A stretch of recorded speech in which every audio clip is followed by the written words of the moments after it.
to think about it. Life's not gonna get me down. There's nothing can stop me. Gonna make it in this town. I've got a rainbow in my pocket. I've got a dream that just won't die. I've got money my parents gave me, so it's about time I learn to fly. Doing it my way, seeing it my way. Got a lot of love to share. Life's a big banana sandwich. I haven't got a care. I could be a poet, a ballerina or a clown. I could build the bridges that make the world go round. I could be the singer of a Eurovision winner, or meet Mavis Nicholson at a fundraising dinner. There's nothing that can stop me. Everything's gonna be alright. Friends to help me feel the music, so I can dance all through the night. Doing it my way, seeing it my way. Got a lot of love to share. Life's a big banana sandwich. I haven't got a care. The all-new Alexei Sayle Show. Welcome to my new series. It's completely different to my last series. Apart from the bits that are exactly the same. But I can guarantee you this, you will not be disappointed. Not unless you're expecting something other than a fat man in a suit shouting at you for half an hour. Well, I don't know. Since my last series, the world has become a much more violent and dangerous place, hasn't it? And what can the individual do to help? Well, one of the things you can do is to join Amnesty International, the human rights group. I'm a member of Amnesty.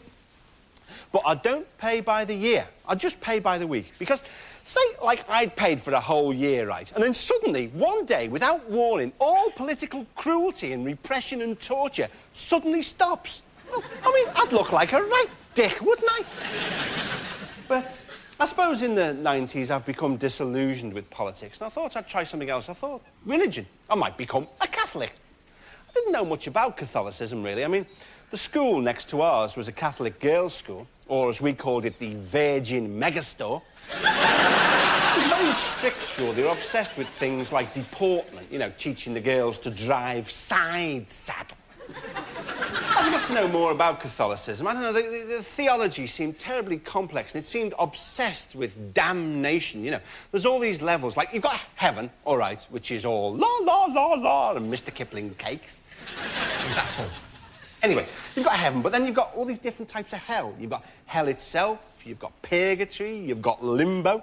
Limbo is where, for all eternity, you dance endlessly underneath a stick. So you've got purgatory, you've got limbo, you've got lambada. That's where, for all eternity, you dance with your knickers stuck up the crack of your arm.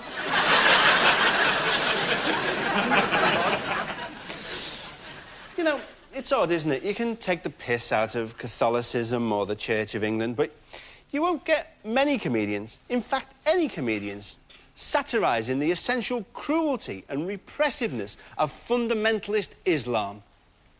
And you can bet I'm not going to be the one who starts.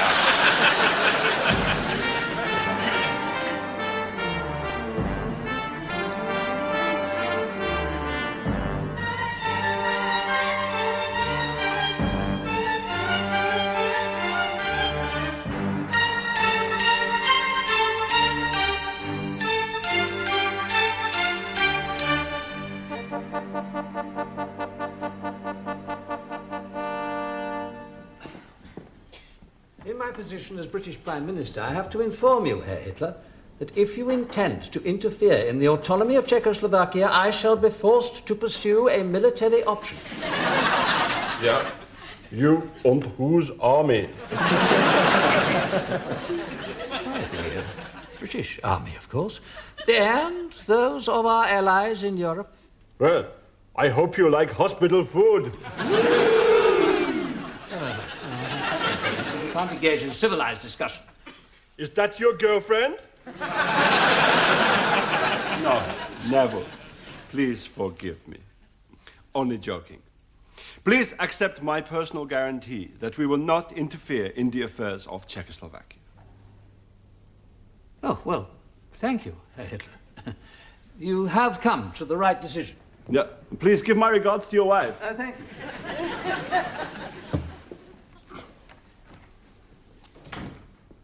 Oh no, I have given Neville the wrong piece of paper. He must have the photocopy of my ass.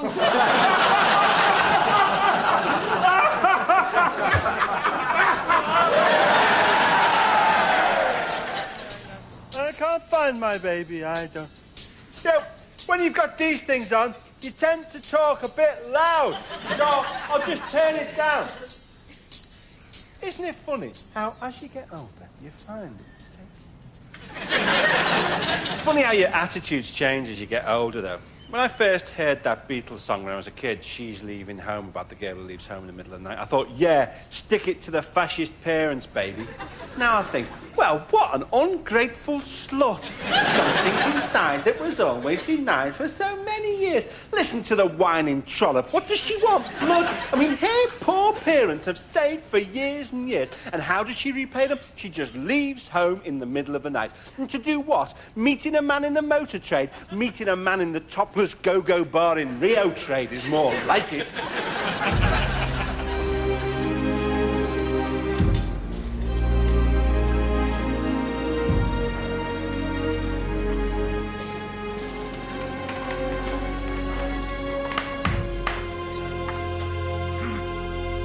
Mr. Fantini, are you the so-called godfather of organized crime in Miami?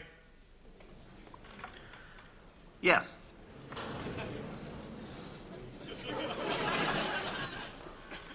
Sorry, I would like to change my answer. My new answer is no. Mr. Fantini, were you responsible for the murder of Lawrence Darnell on the 6th of November, 1956? Yes, I was.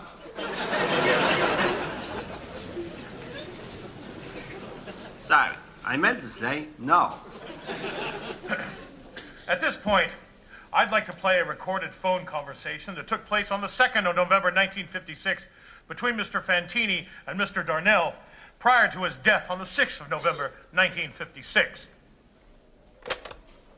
Hello, Darnell? Hello? This is Joey Fantini. Oh, Mr. Fantini, how are you? I'll tell you how I am, you f***ing son of a bitch. I know you've been f***ing around with the Cuba account, you f***ing bastard. I'm gonna rip your f***ing head off and stick it down your f***ing throat. You understand me? Are you threatening me, Mr. Fantini? You bet I am, you son of a bitch. Me, Joey Fantini, head of organized crime here in Miami. Mr. Fantini, was that your voice we just heard? Yes, it was. Sorry, the question confused me. No, that was not my voice. Mr. Fantini, could you look at this piece of film, please?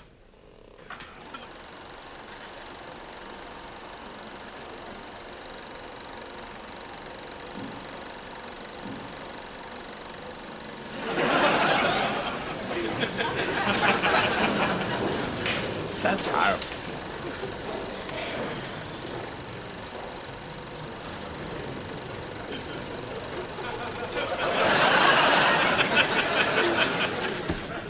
Mr. Fantini, was that you? Which gentleman are you referring to? The gentleman who was killed or the other gentleman? The other gentleman. No, I have never seen that man before in my life. Mr. Fantini, thank you for your time. You're free to go. Thank you, Uncle Frank.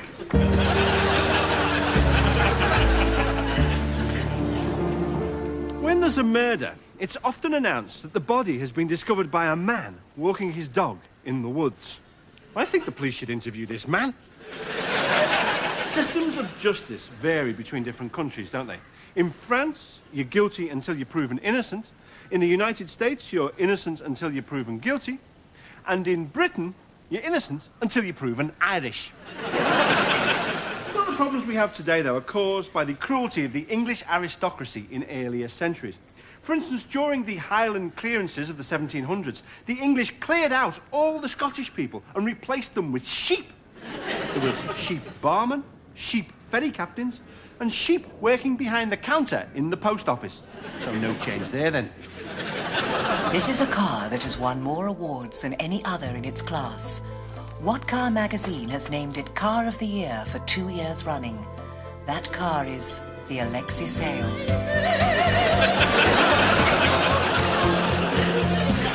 The Alexei Sayle's maneuverability enables it to get out of those tricky situations.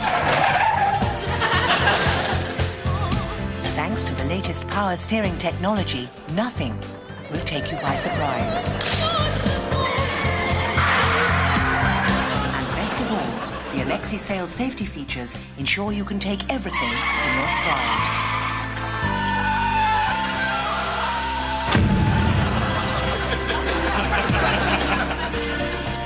The Alexei Sayle.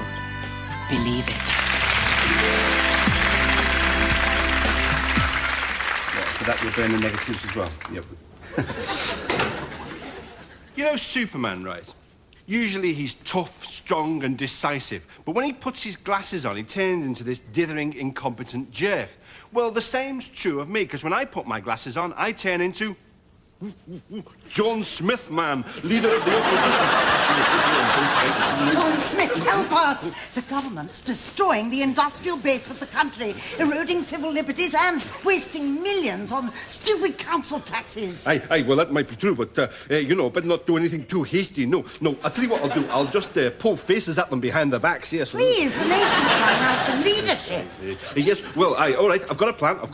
What we're going to do is we're going to bide our time, right, until we've lost the next general election, then I'll pounce. I'm going to hide behind this tree. I'm a bit frightened. Sorry. Well, we seem to have a sound problem, so let's get the warm-up guy on. Ladies and gentlemen, will you please welcome one of the bottom 5 warm-up men in the country, Mr. Bobby Chariot. Cheers, man. Thanks a lot. Been to college, Jim. Didn't do much bleeding good, did it, really? All right, how you diddling? Well, bloody sod you, then. All right, they seem to have had a breakdown, rather like me, you know. Since me wife threw me out and I've been living in me jag, you know. I'm separated from me 2 lovely kids, Laura and Ashley. Now, hang on, they're me whippets. I can't remember what me kids are called. Anyway... do a few jokes, keep you laughing along, eh? Have you ever noticed, right? You go into a restaurant and there's a sign on the wall and it says, "Thank you for not smoking." And I think, but I am smoking. Brilliant. Anyway, I'll tell you, there's nothing worse than British rail sandwiches, is there, eh? Nothing worse. Apart, perhaps, from electro-torture to the genitals. Has anybody here had electrodes attached to their genitals? Yes, I have. Well, I mean, that must be painful.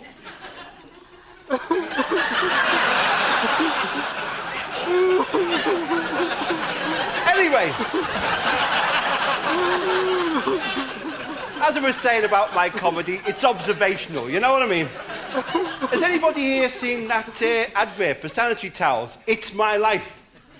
Have you seen that one? I haven't. Is it good?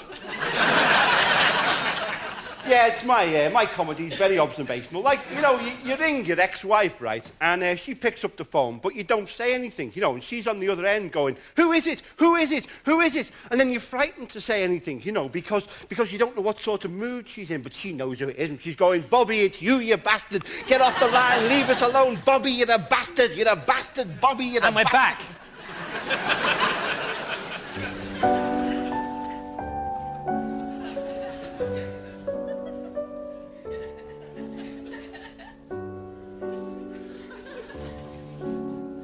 What shall we do now? Let's look at the television.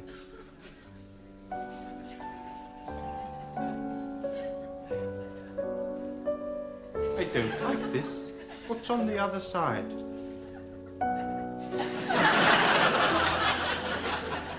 Anyone for tennis? Yes. Me. Me for tennis. Let's play ball. 15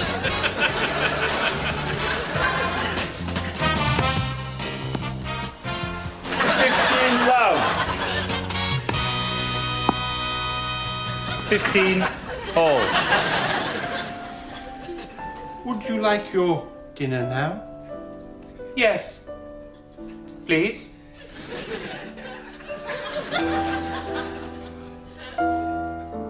What's this? It's my comment on dinner. Did you enjoy it? Yes. How did you know I was hungry for art? It's come to my notice that names aren't shared out equally. For instance, Paul Simon's got 2 first names, while Harrison Ford has got 2 second names. Further, Jean-Paul Sartre, Hugh Trevor Roper and Leslie Ann Down have all got 2 first names and 1 second name. Nancy Banks-Smith, Sammy Davis Jr. and Andrew Lloyd Webber have all got 1 first name and 2 second names. Norman St. John Stevens has got 2 first names and a st. Sting and Sade have only got 1 name each, and Meryl Streep hasn't got anything you'd call a name at all. I think that the law should be changed so that everybody has 1 first name and 1 second name. People with 2 first names would swap their excess names with those who had 2 second names. So Paul Simon would become Paul Harrison, and Harrison Ford would become Simon Ford. Jean-Paul Sartre would be known on memorials, etc., as Paul Sartre, Leslie Ann Down as Ann Down, and Hugh Trevor Roper as Trevor Roper. Nancy Banks-Smith as Nancy Smith, Sammy Davis Jr. as Sammy Jr., Andrew Lloyd Webber as Andrew Webber, and Norman St. John Stevens as Norman Stevens. This would leave a surplus of names. So Sting can have the Jean left over from Jean-Paul Sartre and become Jean Sting. Sade can have the Banks left over from Nancy Banks-Smith to become Sade Banks. And Meryl Streep can become Hugh Davis. Also, there will be a surplus of names sufficient to complete 1 new person, Leslie Lloyd, and a St. John. Thank you.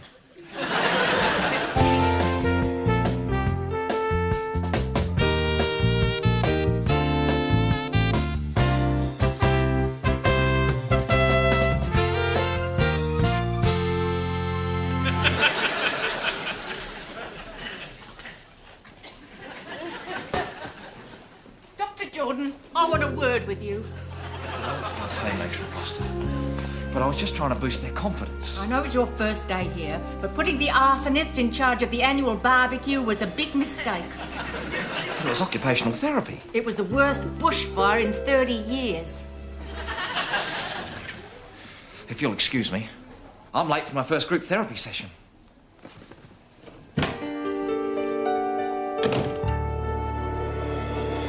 Hi, I'm Dr. Jordan, but you can call me Scott, right? Now, I'm new here, so I'd like to start with a little game so we can all get to know each other, right? Now, I'll throw you the ball, you catch it, and then I want each of you to say your names in turn. All right, everyone? I'm Scott.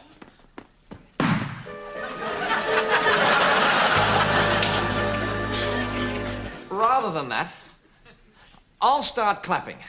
2 claps and a pause.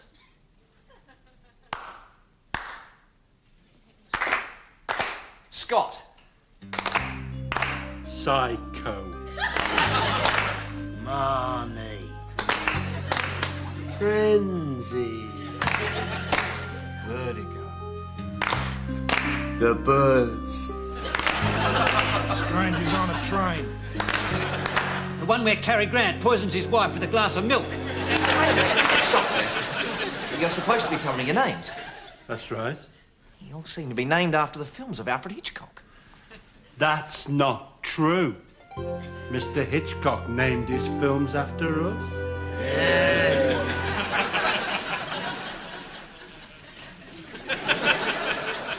That's not true. Mr. Hitchcock named his films after us. All right, I see. Fair enough. Let's carry on. Jim. Now, wait a minute. There wasn't an Alfred Hitchcock film called Jim. Yes, there was. Jim was the only cartoon Hitchcock ever made. Well, I'm glad we got that settled. Now, let's get down to work, shall we? As patients, you'd really... I'm sorry, is there a problem? You said patience. That's right. We're not the patients. We're the nurses.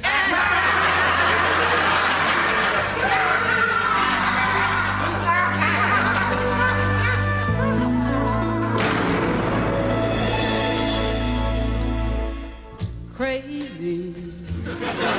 I'm crazy for feeling so lonely. We've got BT breakdowns. Where is the warm-up man? You know, since my wife took me out and I've been sleeping in my jag, you know, cooking's been a bit difficult, you know what I mean, you know. But I'll tell you what, love, I've got one of them things that you can plug into your cigar lighter, you know, so I can cook up a bachelor's cup of soup with crispy cretins in it, you know. Most of the time, though, I like to come eat here in the canteen because we do a lovely tandoori kidneys Malawi. Oh, it's cracker it is. What did I have last night? Hang on, let me... Oh, yeah, prawns Tobago style, yeah, great. Anyway, love, I don't know if you fancy coming out after, because I know this little wine and bar, we're back. You know. It's where people sort of wine and... Am I on? There are a lot of strange phenomena that we don't understand. Why salmon swim upstream to spawn, how black holes are created, and why people go and see Oliver Stone movies. One of the strangest phenomena is called spontaneous combustion. That's where people are found in their houses, burnt to a crisp, but with no sign of a fire nearby. Incidentally, I often wonder what a crisp looks like when it's been burnt to a crisp. A crisp, perhaps. There is another strange phenomenon where old people are found frozen to death in their homes. But that's called having a Tory government.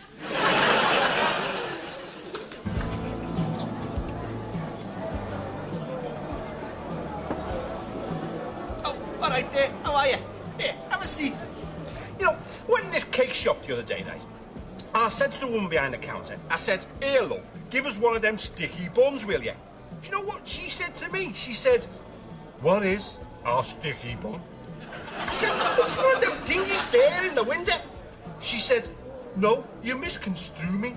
Now, I wasn't like to, but I'd left my equipment at home, you know. She said, "No, how do we know that it exists?" So I showed her this sign that said, "Sticky buns, 37p." But she wouldn't let go. She said, "No, no, no. Do we have any empirical evidence that that is a sticky bun and not, for example, a cement mixer?" I said, "I've changed my mind, ma. Give us one of them Danish pastries instead." But she still wouldn't let go. She said, "No, don't you see that our perceptions are intrinsically flawed by their nature of being perceptual?" Well, I couldn't let her get away with that now, could I? I said, "Ma. I said, wasn't it Proust who said that the empiricism of the empirical is a tautological tautology? And anyway, I'm pink, therefore I'm spam. You dozy old bat." That's when she came at me over the counter waving this chocolatey Claire in a very threatening manner. Luckily, though, I've been schooled in the oriental arts of self-defence. So, as she came past, I assumed the stance of the alarmed butterfly and I twatted her with the cash register and she went down. But I mean, things like that are always happening to me, you know. But, I mean, I had to hit her, didn't I, you know? But, get off. I'm all right, then. It was nice chatting to you, you know. And if you fancy a chat, I'm usually around the bus station, you know, or in here, because I like a good chat. You know what I mean? See you, mate. Every year, at the end of the Tour de France, there's a big rush of people to the bike shops trying to buy the same jersey as the winner. They seem to think that through some magical property transference, buying the same jumper as the winner is going to make them ride faster. What nonsense! Mind you, I wouldn't mind a pair of Warren Beatty's underpants. No, honestly, love, I'm not that sort of bloke. I'm a married man. I just want to look at them. I don't want to touch them. And then after, I'll take you backstage to meet Angus Deaton, like I promised. Am I on? So the bloke who got out of the helicopter says, "Well, if that's the case, I'll have to send the monkey back to Marks and Spencer's."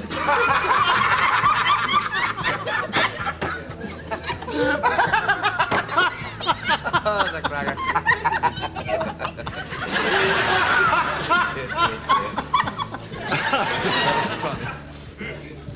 So, John, did you enjoy your first day at the office? Yes, fine, thanks. We always come down here after work. Johnny jokes? Oh, no, I don't really. Oh, come on, you must know one. Well, I do know one, but I'm sure you've all heard it. Oh, come on, don't be shy. OK, all right. This bloke goes into a pub, right? And he goes up to the bartender. And, the horse, the man says to the horse. The man says to the horse. The man. What would you like? Says to the horse. Excuse me, but. Sorry to interrupt, John. What would you like? Just a mineral water, please. Mineral water. Thanks. Right, John, sorry. Go on. The horse goes into the bar.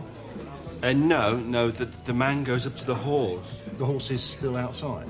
Yeah. Right, I just want to get this straight. I don't think the joke's going to work now. No, we want to hear it. Just speak up a little bit so the lads can hear you.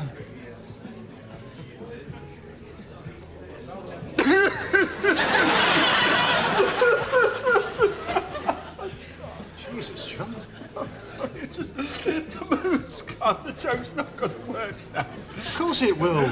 We want to hear it. Go on. OK. Right. The bloke goes up to the horse and he says to the horse, because he's got the bucket, he says to the horse... Actually, John, I think I've heard this one. Oh, But go on anyway, I'll forget how it ends. OK. So the man's speaking to the horse, right? The horse is outside the pub, right?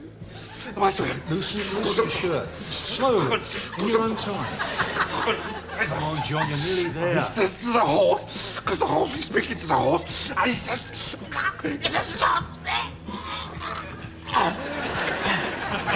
God, what happened? Well, the horse can talk or something.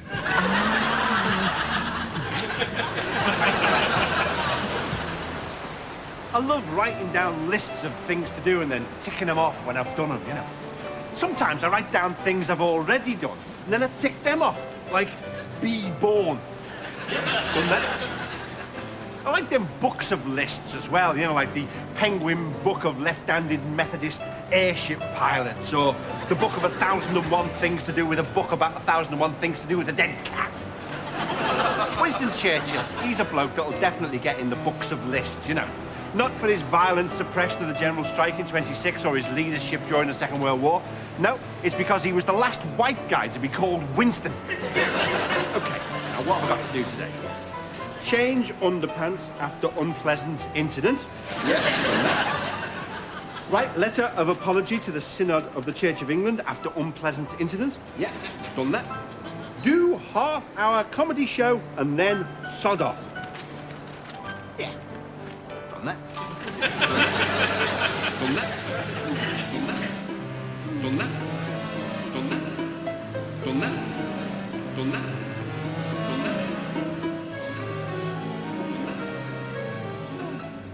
Done that. What a strange dream. I wonder what it meant.